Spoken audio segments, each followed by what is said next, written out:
Hello there. Have you or a family member recently been blinded by the light? Well, don't worry, because here at Starboy Enterprises, we can get you patched up real quick because you earned it. So remember today, kids, just to have a great time and remember to enjoy the weekend. My dude, are you in the same hemisphere? Today is Thursday. It's not even close to Saturday. Well, I guess you better hurry up tomorrow. Like the movie that you all wanted me to watch. The Hurry Up Tomorrow movie that was made by The Weeknd, starring The Weeknd, Jenna Ortega, and Barry Keoghan. I don't know how to say his last name. Now, after watching this movie, I know that all of you have the most important questions ever. 1, is the movie good? And 2, can The Weeknd really act? Now, if you don't know who The Weeknd is, he's probably one of the most popular singers of our generation. But besides singing, he also has started to dabble in acting. You know, you've all seen The Idol, where you've seen that clip where he's talking to that dude. Let me catch you looking at her again. Let me catch you looking at her again. Dude, I'm not looking at your girl, man. Let me catch you looking at her again. I don't want your bitch. I'm sorry, I'm not catch you looking at her again. I'll fucking drag you down Rodeo. Sorry, you might have the wrong weekday. This is not, I'm not looking at your bitch, bro. I'm not looking at her. I'll fucking curb stomp you. I'm sorry, I'm not sure what you were interpreting, but Let me see I it. wasn't doing anything. Let me see it. Now, the second I saw that clip, a little bit of baby throw up started to formulate in my throat. And instead of, throwing it up, I decided to swallow it like a man and watch that clip through its entirety. It pretty much got backlash the second it dropped. Everybody was clowning on The Weeknd's acting.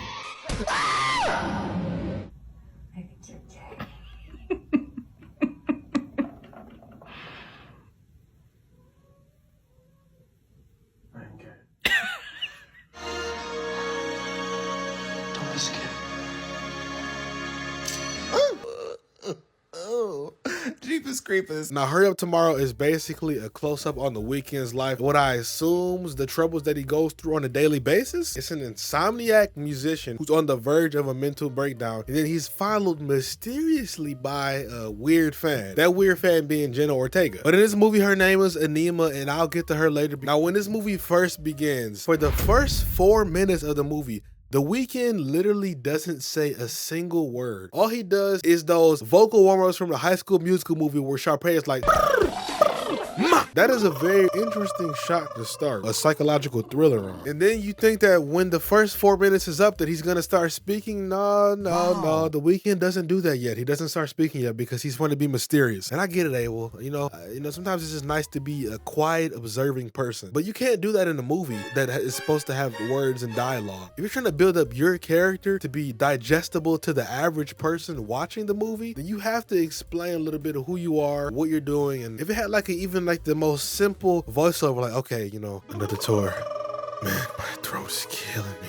I can't fucking sing. Subscribe now and I'll make this into a real movie. I won't, but please subscribe. I need it. That was pretty dog shit myself. But I feel like even with those simple words, it gives you more of a feel about what this character is. The only person who comes in to speak is his manager, who's played by Barry Keoghan. He's basically the person who tries to get him to fight through anything. If you never saw The Weeknd in concert, well shit, maybe you can get a free concert here because he sings. And all while he's singing, we start to get a taste of the cinematography of this movie, because I think that I counted about 19 shots. There's just spinning constantly. The motion blurs around The Weeknd. I understand y'all want to use that circular shot to convey that The Weeknd is going through some troubled time. His emotion is picking up. He's sad. Well, I'm sad and I don't have a spinning camera around me at all times. I just got spinning birds around my head because I'm losing my mind. So after The Weeknd is done singing for 9 minutes, we cut to Jenna Ortega's character, Wednesday. I'm thinking about The Weeknd. I'm getting my goddamn days of the week mixed up. And as The Weeknd's singing, she's in like a completely different part of the world. For some reason, she's pouring gasoline all around her house, and then she commits arson. She burns her house down. She makes her way to The Weeknd's concert for round 2. Before that concert, The Weeknd unfortunately gets news from a doctor that his larynx basically getting close to being fucked up. So you should probably stop singing now. But what does he do instead of doing that? A, he cries. 2, he texts his ex. Or 3, he still sings. I'm gonna let you speak for a second. What do you think? Ding, ding, ding, ding, ding. He does all 3 of those things. Like I said, his manager is played by Barry Keoghan, and the manager's name is Lee. So Lee basically walks up to The Weeknd before the second concert. He's like, hey, you gotta get up there and sing, even if you don't want to. The Weeknd's like, no, shut the fuck up. Get away from me, man. And it's just so hard to take it serious. Almost every line The Weeknd says, he probably says the word fuck in it. Shut the fuck up for like 2 seconds. Leia. Shut the fuck up!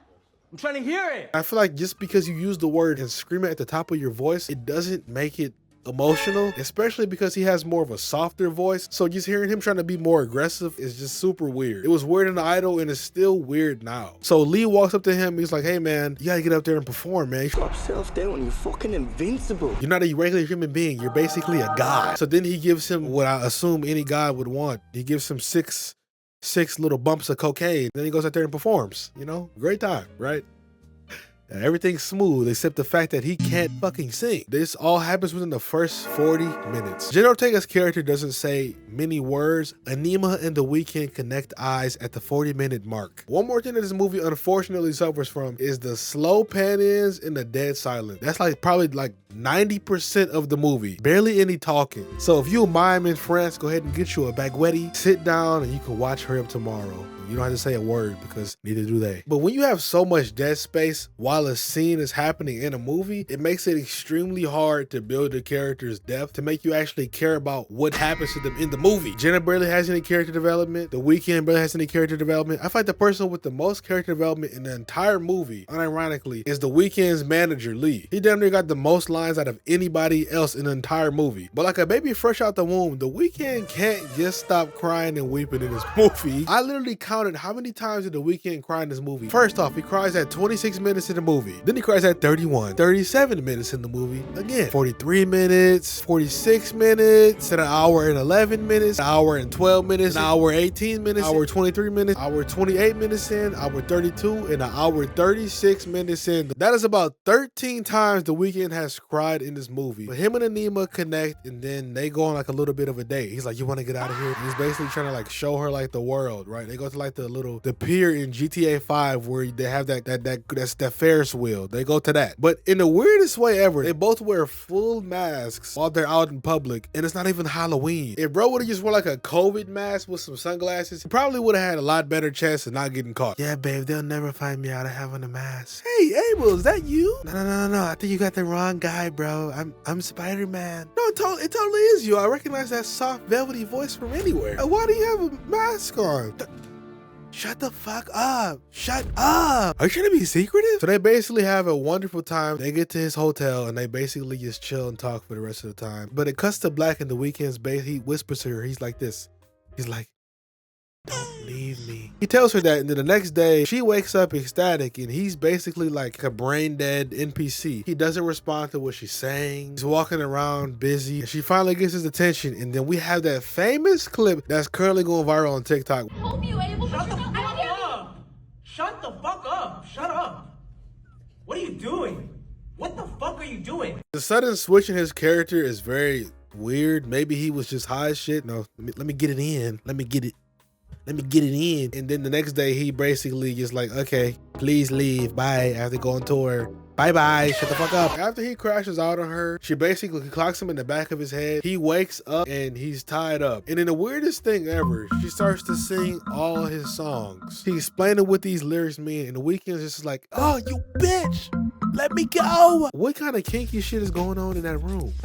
Oh, right. He might actually be murdered, so let's talk about that. Later on, the manager Lee confronts her. He busts down the door, and this is probably the best scene in the entire movie. It's the acting between Barry and Jenna. They basically get like a huge fight. They're throwing glass at each other. They chase him. Then Lee starts to choke Anima, and he's about to kill her, but she grabs some glass on the ground, and she stabs him in the neck, and Lee's dead. And she opens the door.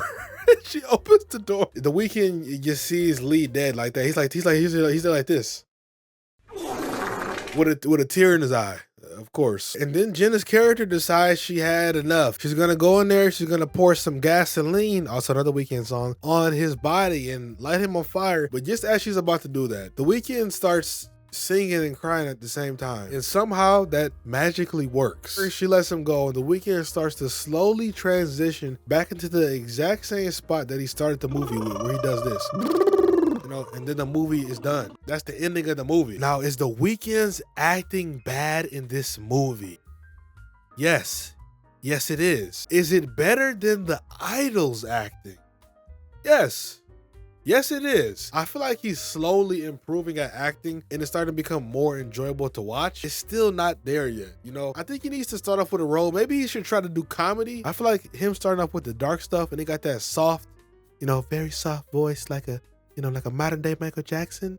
You know, it doesn't work. As a fan, I feel like I didn't see the Weeknd in that movie. And that shouldn't be the case if it's based on your own life, you know? I feel like if this movie was packaged in like a 15 to 20 minute short film as opposed to 1 hour and 40 minutes, I'm telling you, a lot more people would be ecstatic and having fun. But instead of this movie being called Hurry Up Tomorrow, it should have been called Hurry Up and Please Let Me Out the Theater. The fans who say, oh, it's so deep, and it really wasn't deep. The only thing that was deep is how much you glaze in him because you're a super fan. I'm a fan of myself, but I can at least be, you know, unbiased and tell the truth when it comes to a bad movie put out by a great artist. That's me. I'm Fonze. I'll catch you on the next one. Peace out. And he's up in his face like this, and he's like, yeah, don't you ever fucking look at her again. Don't you ever fucking look at her again.